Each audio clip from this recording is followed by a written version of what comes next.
دکھ میں اور رنجیدہ ہو گئے، غمگین ہو گئے۔ حضور پاک صلی اللہ علیہ وسلم کے حکم سے اسی مقام حدیبیہ میں آپ کے سر مبارک سے بال جدا کیے گئے، اور بعض اونٹ آپ نے وہیں قربان کیے، اور بعض ناحیہ اسلمی کے ساتھ کر کے مکہ معظمہ بھیج دیے کہ مقام مروہ میں ذبح کریں اور وہاں کے فقراء اور مساکین میں اس کا گوشت تقسیم کیا جائے۔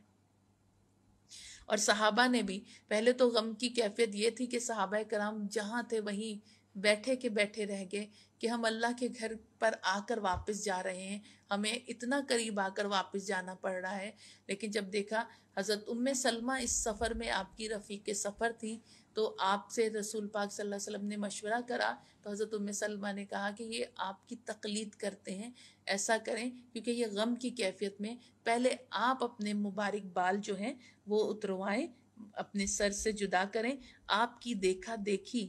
یہ لوگ خود جو ہیں اپنے بال اتروانا شروع کریں گے۔ صحابہ کرام نے جب دیکھا سرکار نے بال جدا کرے تو وہاں سر منڈوائے، بال کٹوائے اور اپنی قربانیوں کے جانور ذبح کیے۔ حضور پاک صلی اللہ علیہ وسلم نے 20 دن تک حدیبیہ میں قیام فرمایا، اور پھرتے وقت جب حدیبیہ سے نکلنے لگے تو ایک شب یہ سورت نازل ہوئی، سورہ فتح، اور نبی پاک صلی اللہ علیہ وسلم نے فرمایا میرے صحابیوں،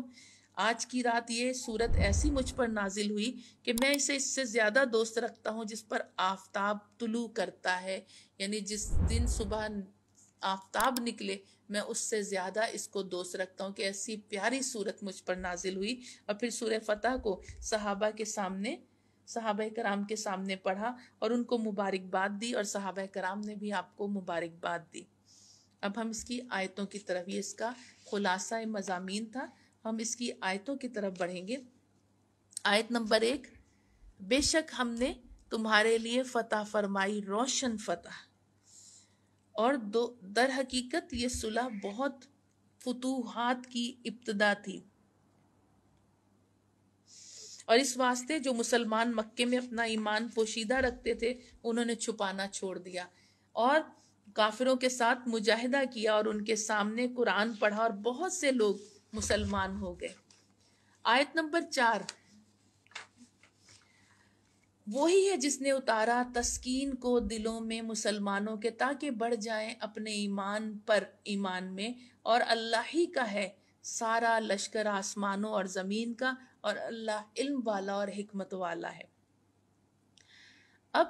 یہ شان بیان کی جا رہی جس رب نے مسلمانوں کے دلوں پر تسکین کو اتارا تاکہ ان کے ایمان مزید بڑھ جائے۔ آیت نمبر 10 میں، بے شک وہ جو بیعت کرے تمہاری وہ بیعت کرتے ہیں اللہ کی، اور اللہ کا ہاتھ ان کے ہاتھوں کے اوپر ہے، جو جس نے عہد شکنی کی تو وہی عہد شکنی کرتا ہے اپنے برے کو،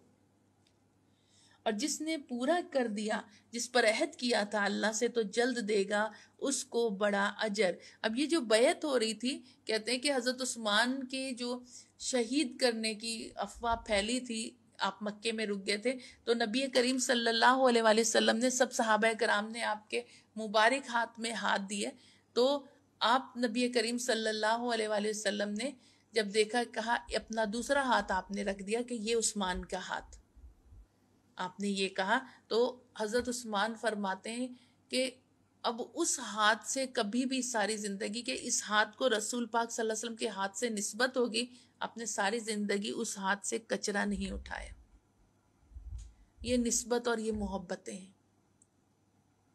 اب کوئی ثابت کرے اس حکم کو قرآن سے، لیکن یہ صحابہ کرام کی محبتیں نہیں،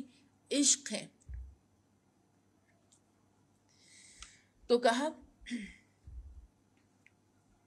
کہ یعنی قرآن سے ثابت کرنے سے کیا مراد، کہ یہ کرنا ضروری ہے، وہ تو عشق میں کرا صحابہ کرام نے۔ تو کیا ہوا کہ اب یہ ہو گئی، بیعت ہو گئی، تو اللہ تعالیٰ فرماتا ہے کہ اللہ ہی کا ہاتھ ان کے ہاتھوں کے اوپر، تو جس نے عہد شکنی کی وہ اپنے برے کو کی، اور اللہ جلد اسے اور جس نے پورا کرا عہد اللہ اسے جلد بڑا ثواب دے گا۔ آیت نمبر 18 کی طرف، یقیناً ضرور راضی ہو گیا اللہ مسلمانوں سے جب بیعت کر رہے تھے تمہاری درخت کے نیچے، تو اسے معلوم تھا جو کچھ ان کے دلوں میں ہے، پھر اتاری تسکین ان پر اور ثواب دیا انہیں جلد فتح پانے کا۔ یعنی تسکین اتاری اور پھر کیا ان کو ثواب دیا جلد فتح پانے کا۔ آیت نمبر 19، اور بہت سا مال غنیمت جس کو وہ لوگ لیں گے اور اللہ زبردست حکمت والا ہے۔ اس آیت کے متعلق حضرت عبداللہ معقل کہتے ہیں کہ میں کھڑا تھا، حضرت محمد صلی اللہ علیہ وسلم کے سر مبارک کے قریب اس شاخ کو ہاتھ سے پکڑ کر پشت پر سے میں نے اٹھایا، اور صحابہ نے بیعت کی کہ قتل کرنے اور قتل ہو جانے پر کہ ہم ہرگز نہ بھاگیں گے۔ حضرت محمد صلی اللہ علیہ وسلم نے فرمایا آج تم تمام زمانے کے لوگوں سے بہتر ہو، یعنی حضرت عثمان کا بدلہ لیں گے، یا قتل کریں گے یا قتل ہو جائیں گے۔ اس پر بیعت کی تو حضور پاک صلی اللہ علیہ وسلم فرمایا تم تمام زمانے کے لوگوں سے بہتر ہو۔ حضرت جابر سے منقول ہے کہ حضور نبی کریم صلی اللہ علیہ وسلم نے فرمایا جن لوگوں نے درخت کے نیچے بیعت کی تھی ان میں سے ایک بھی دوزخ میں نہیں جائے گا۔ اس بیعت کو بیعت رضوان بھی کہتے ہیں۔ آیت نمبر 29 کہ محمد صلی اللہ علیہ وسلم اللہ کے رسول ہیں جو ان کے اصحاب ہیں، سخت ہیں کافروں پر، رحم دل ہیں آپس میں، انہیں دیکھو گے کہ رکوع کرتے ہیں سجدے میں پڑے ہوئے، چاہتے ہیں فضل کو اللہ سے اور خوشنودی کو، ان کی پہچان ہے ان کے چہروں میں اور سجدوں کے نشان۔ یہ بیان ان کا توریت میں ہے اور ذکر ہے ان کا انجیل میں، کہ جیسے کھیتی ہے جس نے نکالی اپنی سوئی، پھر اسے قوت دی، پھر موٹی ہو گئی، پھر اپنی جڑ پر کھڑی ہو گئی، بھلی لگے کاشتکاروں کو تاکہ جل بھن جائیں اس سے کافر۔ وعدہ دیا اللہ نے انہیں جو ایمان لائے اور نیکیاں کی ان میں سے مغفرت اور بڑے ثواب کا۔ اب یہاں کہتے ہیں کہ اللہ تعالیٰ نبی پاک صلی اللہ علیہ وسلم کے 4 اصحاب کا اس آیت میں ذکر فرما رہا ہے۔ 4 اصحاب کون تھے؟ یہ ان کا ذکر ہم اس آیت کے حوالے سے ان کا ذکر کریں گے کہ اس میں ان کا ذکر آ رہا ہے۔ آیت نمبر 29 میں کیا کہا جا رہا ہے؟ اللہ تبارک و تعالیٰ فرما رہا ہے کہ محمد صلی اللہ علیہ وسلم اللہ کے رسول ہیں، والذین معہ،